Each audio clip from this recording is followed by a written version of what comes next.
Is tábhachtach cinntiú go ndeantar formáidú ar gach trascríúin sa chuí céine, gan éon cheartúcháin deanta ar a bhfuil scríofa. Seo iad na Rialacha atá ann chun cabhar le sin. Ibar a hain, ní chóir litriú nó teanga na bhocail a athrú. Cuir isteach gach focail mar a fheiceann tú é, sa teanga ina bheiceann tú é. Seachas i gcás na neisceachtaí seo a leanas. In ionad poinc séimhithe a chur thar chuntain chur H tar éis an chuntain atá á shéamhú. Mar shampla, athrófar C, D agus F le poinc séimhithe orthú go CH, DH agus FH faoi seach. Scríofar an focail agus in ionad na siombala seo agus SRL in ionad na siombala seo. Má tá focail amháin scaipthe idir dhá líne le fleiscín, is féidir an focail a scríú ina iomlán gan an fleiscín a chur isteach. Ibar a dó, ná chur aon eolas tánasteach nó metathonraí isteach. De ghná, bíonn níos mó ar an leathanach ná an scéal atá le trascríú ar nós uimhir an leathnaí, teideal an scéal, ainm an scéalathe agus a riile.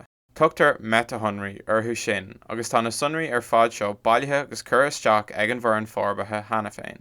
Mar sin, is tábhachta na scríbhtar a hamháin an príomhábhar sa bhosca. An téin eisceacht a bhaine na sin ná nuair atá an leathanach go thomláin fulamh seachas na metathonraí.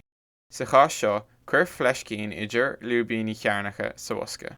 Ibar a trí, tosaigh gach paragraf ar líne nua. Deantar é seo chun cuma níos nasta a chur ar an leathanach. Ibar ceathair, chur an teach sa bhosca ceart. Má tá níos mó na teach sa bháin ar aon leathanach, bé bosca in aghaidh an teachs ann ar thaobh na leabhar deise.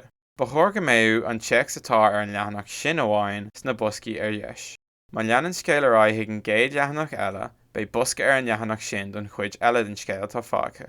Chuig, muna bhfuil tú anón rud éigean a leo. Bé sé deacair ar fiú na húsaisteoirí iscleachtaithe roinnt leathanaí a leo.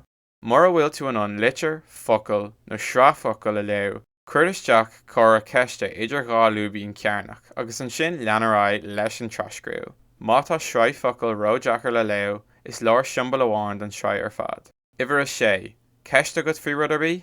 Té a deagháil leis an bhfoireann ag eolas ag Dúchas.ie má tá ceiste bí agat. Ní gá ceistena a chur maidir le focail nó abertí nach bhfuil tú anón a leo. Tuisce méid siad le feiceáil nuair atá an trascríomhann sábháilte agat.